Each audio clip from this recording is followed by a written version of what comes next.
Good morning, Harry. Good morning, Rodney. Thank you for taking the opportunity to join us today for our Launchpad interviews. My name is Rodney Matthews. I'm a career development advisor for Loyola Career Services. And we do have a special guest here today, Harry Haney from the Quinlan School of Business. Harry, a lot of students in Quinlan know you already, but for those who don't, can you tell us a little bit more about yourself and your background and what you do here at Loyola? Sure, Rodney. I'm Harry Haney, and I'm responsible for the Supply Chain and Sustainability Center here, which is part of the Loyola Business Leadership Hub, which is part of the Quinlan School of Business. And I've been here for about 5 years. And the center works with both corporate partners and with students on a variety of projects and events and networking opportunities and so forth. So we've got a lot going on there. Prior to coming here, I was with Kraft Foods and supply chain operations for really my whole career. So just as a bit of a disclaimer here, my perspectives, the perspectives that I'm sharing today on job search have really been informed by that period of time when I left Kraft and before I started at Loyola about 5 years ago. And then also just the continuing conversations that I've had the opportunity to have with both with students and other professionals who are looking for either their first job or their next opportunity. So, Absolutely. Definitely an exciting career and a lot of insight to share with students. So when you think about a strategic job search plan for graduating students, what do you think that should be like when they maybe think about the direction that they want to go in and how they want to handle a job search? sure. Well, in my mind, the job search plan comes down to three elements: preparation, execution, and follow up.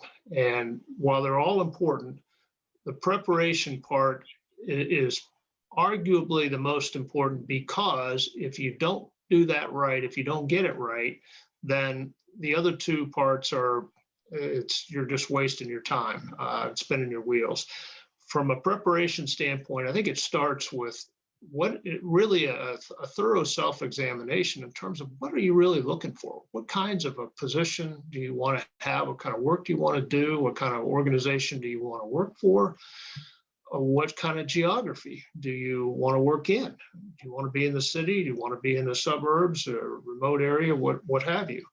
Um, from there, it's putting together, once you've got that information, putting together a list of prospective organizations that you think you'd like to work for, and people that you'd like to talk with about those opportunities. And this is the networking that is just so important.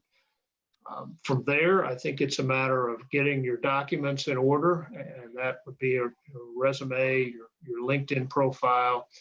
Another document that we see people use to some degree some people call it a handbill or a job search marketing plan, but it's a one-page document that's sort of like a resume, but it really helps people that when they say, well, yeah, send me your resume, I'll see what I can do. And you send them the resume, but you share this document with them as well, because it gives them some guidance on how they can best help you. From there, I think it's getting an elevator pitch together. It's a 30-second spiel where when you have an opportunity to talk to somebody that you first meet about who you are and what you're about and what you're looking to do, and make sure you practice that and you can give it in your sleep. It's researching organizations. It's practicing interviews, both live and or in person and via the Zoom platform, because that's a new one really for all of us. And probably somebody that was really good at it would say, well, you need practice, Haney, with yours as well, on Zoom. But we're all learning this together. A couple of other things I would tell you as part of your preparation is look at your social media accounts and what kind of information do you have in there. I mean, that's, in this day and age, when it gets harder and harder for companies to do a formal background check, if you will, and get references on people. Social media is where a lot of companies turn. And if you've got some stuff in there that just make sure that what you have in there, you would be very pleased to have a potential employer see. The final thing that I would suggest is setting weekly goals and tracking your progress. What do you want to get done every week? Because it's easy for it to get away from you. The second part is really the execution part, and that is networking a lot, and I mean a lot. You should be having a lot of conversations. I know, for example, that when I was looking between Craft and Loyola, I was trying to do 10, make sure I had 10 networking conversations a week. And maybe that's not even enough. I don't, may be able to do more, but it's a start anyway. And, it could be via Zoom, it could be when it's safe in person again or what have you, but it's just about getting advice about your job search and what you might do. It's not so much that you're reaching out and saying, do you know of any openings? No, because that's a binary kind of a binary answer. It's a yes or no. If it's no, then the conversation's kind of going nowhere. But if you're open to more advice about, well, look, this is what I'm looking to do. What do you think? What would you suggest? Who else should I talk to? You'll find some things that you may not have expected to come out of that. So I think it's a great practice to go through, and frankly, that's where most of the jobs are going to come from anyway. I mean, it's something like 70 to 80% of the jobs that exist never get posted. They're filled through networking, they're filled through internal contacts or what have you. So your time is a lot better spent there than it is just endlessly scrolling through one of these job boards, if you will. The last part's really the follow-up, and that is making sure that you are thanking people along the way that take time to help you, and doing it promptly and professionally. And taking the lessons that you've learned along the way and the advice that you've gotten from people, and going back into the preparation phase and making adjustments to your plan as you see appropriate. So that's my view of a successful strategic job search plan, Rodney. Absolutely. And when you think about transferable skills, I know you've worked across a lot of different industries. How do you think students can be able to market their transferable skills to be able to find work that they're interested in pursuing? So the transferable skills, I would say that it's an important thing, and one of the ways that I think the skills that are most transferable, ironically, is the soft skills, if you will. It's the people skills, the building consensus, the building relationships, it's essentially treating people like you want to be treated yourself. And it's being a team player, it's your attitude. These are the things that they call them soft skills, but that's ironic because in some cases they're the hardest ones to master, but they're arguably the most important. But in terms of how do you apply the skills that you have towards something, a job that's demonstrating that those skills are transferable, I think it comes down to really understanding the job that you're interested in and what's entailed in that job, and what kinds of skills are you going to need, what kind of problems are you going to solve, and then thinking back to similar situations that you've had in your own life, and whether it was in school or another job, personal relationships, what have you, and being able to paint a picture for the people that you're interviewing with about how you would do that, and how you did that in another context, and being able to show that real life of what you did, I think is more powerful than if you just talk about it in terms of hypotheticals, if that makes sense. Absolutely. And just as a follow-up to that, I know that a lot of students right now are balancing a lot on their plate with remote classes, part-time jobs, extracurricular activities. How are they able to navigate a job search that may look a lot different right now? Do you have any like tips for them to be successful? You know, thinking about this, Rodney, the job search today, you say, well, it's a lot different now. Well, yes, it's different. It's harder in that in many cases there are fewer jobs, although really in some situations there's more jobs. I can tell you in supply chain, there's more jobs out there than there were before. They're different jobs, require different skills, but there are more jobs out there. It sure seems like, and we're seeing the interest come back from employers about looking for people.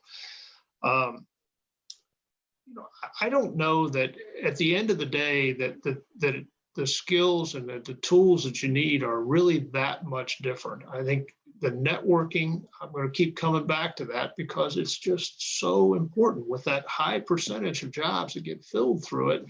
You cannot you cannot not do this, and I think it's even more important today because companies, when they do hire, they're being even more selective and being able to take a reference, an informal reference from somebody they know that, hey, I know this person, they're good people, you should consider them.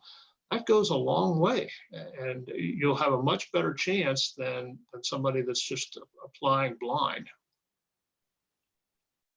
Absolutely. And then when you think about some of the advantages that Loyola students have in today's job market, do you see any of those really kind of standing out, as well as maybe some disadvantages right now? I think our students here are very fortunate in that you've earned a great education at a well-known and respected university. So that's a big plus right there. The Jesuit values that you learn are never really out of style, but I think they're becoming increasingly relevant in today's society, and the companies are. There's certainly a movement towards this whole, you may be familiar with the Business Roundtable's change last year, or I guess it was 2019 now, to more of a stakeholder capitalism approach. So they're becoming the Jesuit values, I think, are becoming increasingly relevant in today's society. You've got an awful lot of resources at your disposal here, and make sure that you're taking advantage of them, from the career services, the folks in career services, the alumni, the wonderful alumni that we have here at Loyola, and it's easy to find them. You go on LinkedIn and you can tell right away, who's. You can do is to search on Loyola alumni. The staff, the faculty here. I think you'll find that if you reach out, that most of us are more than willing to help you with your search. And that's one of the things that I like. One of the favorite parts of my job is working with students on the project work that we do, and helping them with their search to the extent that I can. I don't know that this, in terms of, you mentioned, Rodney, any disadvantages. I don't know that this is necessarily a disadvantage, but one of the things that I've noticed over time is that our graduates do seem to gravitate towards positions in the city, in urban areas, if not Chicago, other large cities. And I would suggest that while that's great, and certainly Chicago is maybe the supply chain epicenter of the world in some respects. But there's an awful lot of great opportunities out there in suburbs and in less populous areas, where you'll get very different skills, learn very different skills than you would get in working in a downtown office building, for example. If you're working as a supervisor in a manufacturing facility somewhere, you're going to get some wonderful experience that you would not get working downtown. Absolutely. Encouraging students to really kind of broaden their job search and look for opportunities in some other places as well. And then as a last question for you, do you have any interview tips for students who are maybe preparing for summer internships or maybe their first full-time hire? Any tips in the interview process to help them stand out when they are navigating that? I would say that it really is the preparation and knowing what all as much as you can about the position that you're going to be interviewing for, as much as you can about the company that you're going to be interviewing for, as much as you can about the people that you're going to be interviewing with. And this has never been easier to do than it is today with the Google and LinkedIn and the others to find out all about what's happening at an organization or with a person. So it's that preparation. It's being ready to answer the questions. It's being ready to provide concrete answers about how you would go about it. About if they ask you, and many companies will use these.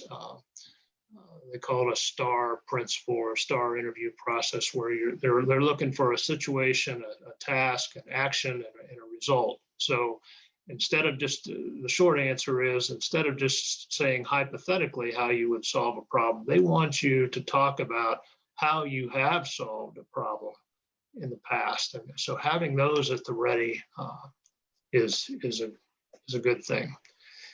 And, Rodney, I'd like to just come back to your question about the tips for navigating the job search in this environment, and really in any environment, but I think it is more today, more so than perhaps any other time. And it comes down to the three, I would say, three P's. The first one is patience. Job searches almost never go as quickly as you want them to go. And being patient while you work your way through it is absolutely paramount. And I'd say it's kind of along with that to stay off the roller coaster. It's really easy to get too high or too low, depending on how that search is going. When you're not getting anybody, that's not getting any traction with companies, or if you are getting if you come out of an interview and you think everything has gone wonderful and you're just sitting by the phone waiting for the offer to come through. So patience is key. The other one is persistence, and with that, it's making the plan and sticking to it, and it's sticking to it continuously and sticking through it and we're a little ways from the holidays yet, but we'll be here before we know it, I suppose. But there's sometimes people have a tendency to say, well, nothing's going to happen over the holidays, so I'm just going to put this on the shelf and take it up again in January. That's a mistake. You've got to methodically work through the plan and not be distracted by what else is going on. And the final one that I would say is this, from a personal standpoint, is prayer. And I was doing some looking, and would you know it that we actually have a patron saint for job searches, and it's Saint Cajetan, who was a 15th century Italian priest, is the patron saint of the unemployed, according to the Catholic News Agency. But I think that's a good plan here, especially being part of Loyola. Absolutely. And I think, especially for a lot of students, really being able to figure out how to integrate those different pieces into their job search to make sure that they are being successful is very helpful advice. Well, Harry, thank you so much for taking the time to interview with us for the Launchpad series. And again, if students do have additional questions, definitely feeling free to reach out to the Career Services staff, because we are here to help and assist you in navigating this process as well. And again, thank you so much for taking the time to work with us today. Thank you, Rodney. I appreciate it, and I hope this is helpful to the team there and to our students at Loyola and alumni, whoever else may be watching this. For sure. Have a good day as well. Take care. Bye.